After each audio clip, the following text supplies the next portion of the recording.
ক্ষতিকর বা পোস্ট যেটা সমাজে ক্ষতিকারক, যেটা সমাজে আপনার সম্প্রীতি বা সাম্প্রদায়িক সম্প্রীতি বা বিঘ্ন ঘটাতে পারে, শান্তির বিঘ্ন ঘটাতে পারে, সেই জিনিসগুলো কিন্তু আমাদের নজরে আনতে হবে। আমরা জানি না, সেক্ষেত্রে আমাদের মধ্যে কমিউনিকেট করাটা একটু ডিফিকাল্ট, কিন্তু আমি তাও বলবো ধরে নিতে পারেন আপনারা 23 তারিখ ম্যাক্সিমাম হবে, 23 তারিখ বৃহস্পতিবার, ওটাই হয়তো গভর্নমেন্টের ডেট হবে। আর আমরা মোটামুটি একটা অ্যাসোসিয়েশন যা করেছি, আমরা কিন্তু যারা এখানে আছেন বা আমরা সমস্ত মিটিং করেছি, আমরা সবাইকে অনুরোধ করবো যে 24 তারিখের মধ্যে কিন্তু সবাইকে এই ভাষাটা কমপ্লিট করতে হবে। লাস্ট ডেটটা কিন্তু আমরা আশা করছি যে 24 তারিখ হবে, সেক্ষেত্রে কিন্তু আমাদের একটু সুবিধা হবে।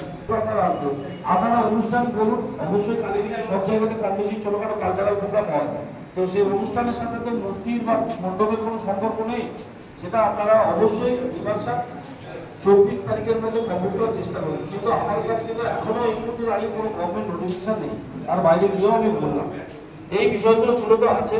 আপনারা রাতে নাইট গার্ডের ব্যবস্থা করুন। আমরা যে কপিটা আপনাদের দিয়েছি, ডকুমেন্ট যেটা আমরা দিয়েছি, দেখবেন ওটা দুর্গাপুজোরই ছিল, ওই ডকুমেন্ট আপনাদের সাথে আবার আমরা শেয়ার করলাম। এই কারণে যেহেতু অর্ডারগুলো একই, দুর্গাপুজোর জায়গায় শুধু কালী পুজো হবে সব কথা, কিন্তু অর্ডারগুলো নোটিফিকেশনগুলো একই আছে, অর্ডারগুলো একই রকম আছে। এবার মোটামুটি এখানে যারা আছেন, আমাদের থানার পুজো কমিটি আছেন বা সচিববাবু আছেন বা আপনার নামটা আছে, এরকম দেখতে চান তাহলে সেটা আমরা শুনুন।